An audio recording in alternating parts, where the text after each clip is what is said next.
I spent hundreds on gifts for my nieces and nephews, but their mom told me I was embarrassing for not spending more, so I made the decision to ruin their lives forever. They're now begging me to stop. Ever since I was little, my parents beat it into me that when I grew up I needed to provide for them. And so, my dream of making more money was always accompanied by the thought of me showering my family with gifts and love. I studied hard in school, I paid over 50% of rent as a teenager, yet I never got as much as a genuine thank you from my parents. Deep down, I think I knew something was wrong, but I craved their approval so bad, I just pushed it to the back of my mind. Fast forward to now. I'm 28, and when last Thanksgiving came around, I was actually feeling really good. For the first time in a few years, I was able to purchase gifts for everyone. My parents, my sister Emma, her husband Joe, and their 3 kids. I even got extra of everything so the kids wouldn't fight over who gets what, plus some more in case anyone brought unexpected plus ones. I convinced myself that this was how everything needed to feel. But then came the bomb drop. I showed up at my parents' house with presents loaded in my car, and when I knocked, my mom answered the door. I expected some sort of hug, or even just a simple, hello, would have been nice. But instead, she hit me with, we think it's better if you don't join us this year. I swear I thought she was pranking me, and I even started to chuckle. But then Emma hollered from the living room, this isn't a gathering for cheapskates. You've become a real drag lately. I just stood there dumbfounded. My dad was hovering in the background, not saying a word. Mom looked like she wanted the floor to swallow her whole. And Emma? She looked downright pleased with herself. I just stared at her blankly, while my body went through the full range of emotion. Confusion, rage, humiliation, everything. But I just nodded slowly and said, all right, if that's how everyone feels, before turning around and going to sit in my car alone, surrounded by a pile of unwanted gifts. They called me a cheapskate? A drag? Where was this coming from? An awful gut feeling washed over me, and I had this nagging feeling that somehow Emma was behind all this, except I couldn't figure out why. So I did what I always do in these types of situations, and asked myself if I was my own brother-in-law, what I am to Emma. Would I appreciate myself? My head instantly flooded with memories of helping with their kids' extracurricular fees, chipping in for their vacation fund when money got tight, and even covering part of their down payment when they bought their house. This left me with a clear answer. Hell yeah, I would appreciate myself. It was at this moment that I allowed myself to get angry. Like, really angry. Enough to decide this wasn't ending here, and enough to march back up to their front door. They were still there, my parents whispering to each other like they were surprised I hadn't just driven away, and Emma sprawled on the sofa, scrolling through TikTok with the volume on full blast. I walked straight in. What's going on here? Why am I suddenly unwelcome? Emma smirked without even looking up from her phone. You think we haven't noticed that you've been slacking lately? Even the kids know they've barely gotten anything from you in months. Honestly, I would have rathered that she slapped me in the face rather than spew that bullcrap, and I couldn't help but raise my voice. Are you kidding me? I have hundreds of dollars worth of presents for your kids sitting in my car, right? But she interrupted. I don't want to hear it. A few years ago when they were born, you did way more. It's honestly embarrassing. I turned to my parents, expecting some kind of intervention or support. Instead, Mom gave me this awkward half smile and said, she's got a point, honey. You just leased that new truck. You found money for that. For a moment, I was speechless. The truck is financed, I replied, forcing myself to calm down. And even if I paid cash, how does that suddenly make me responsible for Emma's family? They're not even my child. You make twice what Joe does, Emma interrupted again, while lounging back like we were discussing the weather. We're family. Family helps each other. I glanced at Joe, who was sitting silently in the corner. So let me get this straight, I said. Because I've been generous in the past, I'm now obligated to keep giving forever? And if I don't, I'm a cheapskate? Emma shrugged. If that's how you want to see it, well, that was my breaking point. I took a step back and shook my head. You know what? You're right. I don't belong here. I looked at my parents. Enjoy your Thanksgiving. I walked out without waiting for a response. The drive home was tense, my knuckles white on the steering wheel. I almost wanted to believe I was the villain here. Like, there was no way I'm just suddenly not welcome at Thanksgiving anymore, all because I haven't given enough. When I got home, I sat in my driveway for a long time, just staring at the gifts that I spent hours wrapping, because those bags of gifts made me feel sick now. The more I thought about it, the clearer everything became. It had been building for years. Thanksgiving was just the breaking point. Emma had always leaned on me financially. When she and Joe first got married, they struggled with money. Joe bounced between jobs, and Emma's part-time work barely covered basics. I stepped in to help, thinking it would be temporary. A few hundred here, 1,000 there. But temporary turned into years. But I guess in a way, it really was all my fault. I made it too easy for Emma to depend on me, and somewhere along the way, I made a monster. And tonight was my wake-up call. I knew I had a decision to make. After some careful thinking, I realized there was only one solution. No more rescuing Emma and Joe. No more endless gifts to compensate for their financial irresponsibility. I was done. If they wanted their kids to have the things I'd been providing,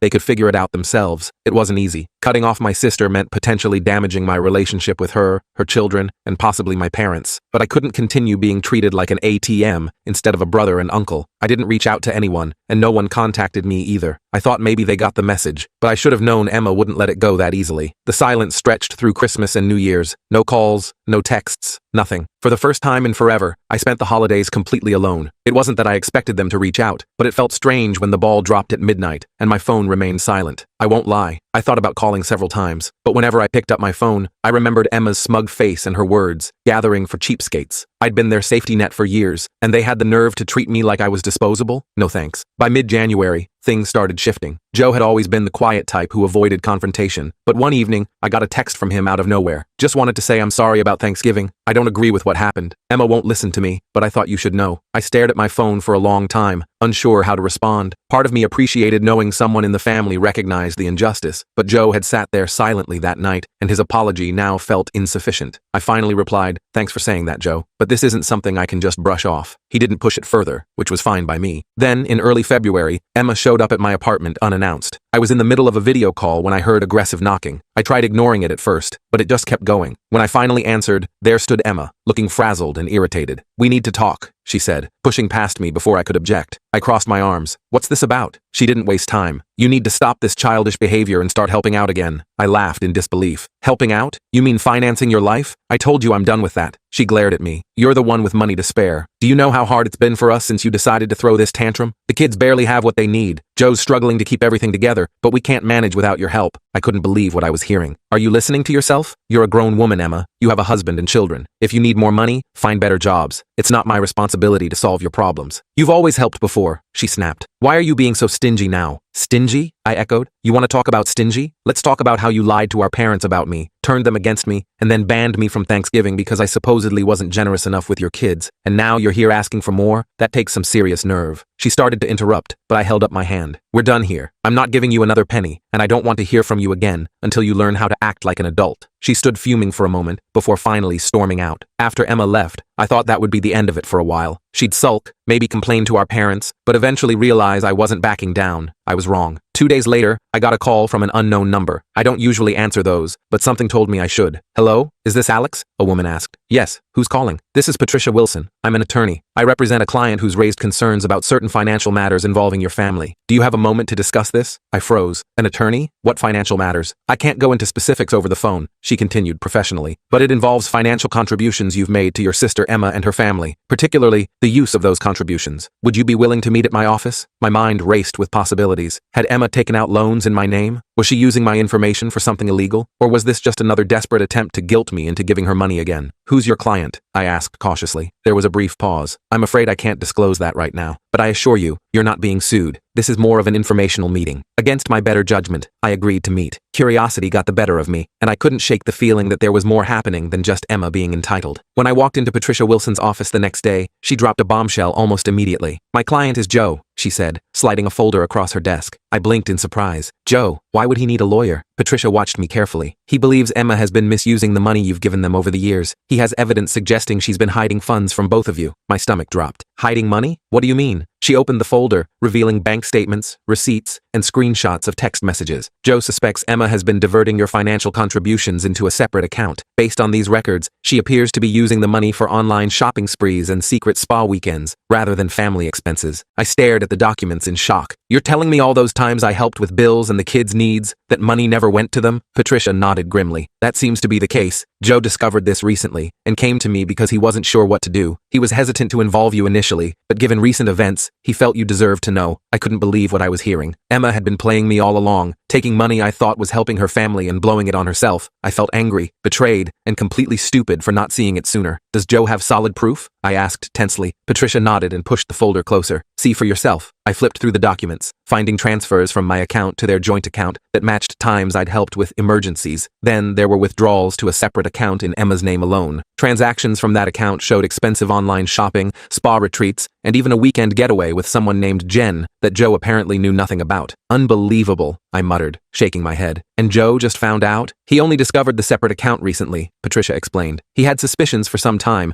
but didn't have access to her private banking information until he accidentally opened mail addressed to her. That's when he contacted me." I sat back, trying to process everything. "Does he want me to do something? Press charges?" Patricia shook her head. "Not at this stage. He's more concerned about protecting himself and the children, but he wanted you to know in case Emma tries to manipulate you further." I laughed bitterly. "Well, she already tried. She showed up at my place demanding I start helping again." Patricia nodded knowingly. "That aligns with what Joe told me. It seems Emma is feeling the pressure now that your financial support has stopped. She may be in deeper trouble than Joe realizes. I stared at the folder, my thoughts racing. Part of me wanted to confront Emma immediately, but another part knew that would only satisfy her need for attention. Instead, I asked, "What's Joe planning to do?" Patricia hesitated before answering. "He's weighing his options. He wants to ensure he and the children are protected, both financially and otherwise. If Emma's behavior escalates, he may file for separation." That hit me harder than expected. Joe had always seemed like the quiet, loyal type who'd stick with Emma through anything. If even he was considering walking away, things must be worse than I imagined. I called Joe that night. Our conversation was awkward at first, but it quickly turned into something deeper. "I should have said something that day at your parents'," he admitted. "I've never been good at standing up to Emma, but that's no excuse." "Why now?" I asked. "Why come forward about the money after all this time?" There was a long pause before he answered. "The kids deserve better than this. I deserve better. And honestly, so do you after everything you've done for us. Whatever you decide to do next, you have my support," I told him. "Thank you," he replied quietly. "And I'm truly sorry about Thanksgiving. You didn't deserve any of that." We talked for a while longer, and when we hung up, I felt an unexpected sense of peace. Emma had burned her bridge with me, but Joe and the kids, they weren't my enemies. And if he was brave enough to stand up to her, I wouldn't hold a grudge against him. Still, I couldn't shake the feeling that Emma wasn't done causing trouble. A few weeks later, I received a text from Joe. "We're leaving this weekend." I called him immediately, and he explained that he and the kids were moving to his parents' place in another state, while Emma was visiting a friend, which I now suspected was code for another shopping spree. He was packing their essential belongings and taking the kids. He didn't want Emma to know where they were going until he had legal protection in place. "I just can't keep pretending everything is normal," he said quietly. "The kids see more than we think." "What about moving expenses and getting set up?" I asked, genuinely concerned about their well-being. There was a pause before he reluctantly said, "I was hoping you might help with that just until I get my first paycheck at the new job." "I hate asking after everything." "Say no more," I interrupted. "I've got you covered. Just tell me what you need." I ended up helping Joe and the kids relocate, but for the first time in years, it didn't feel like I was being used. It felt like I was finally supporting something positive. Emma, predictably, went ballistic when she returned to find them gone. She called me screaming that I'd turned Joe against her and destroyed her family. I let her rant for a minute before calmly saying, "Maybe if you spent less time shopping and more time being a mother and wife, this wouldn't have happened. But hey, good luck with that." Then I hung up. Joe is doing well now. He's found a decent job, the kids are adjusting to their new school, and he's finally starting to regain his confidence. As for Emma, I hear she's still blaming everyone but herself. My parents finally learned the whole story and have apologized profusely for taking Emma's side at Thanksgiving. But honestly, I'm just happy to be free of the obligation. Some family relationships are worth saving. Others just drain you until there's nothing left.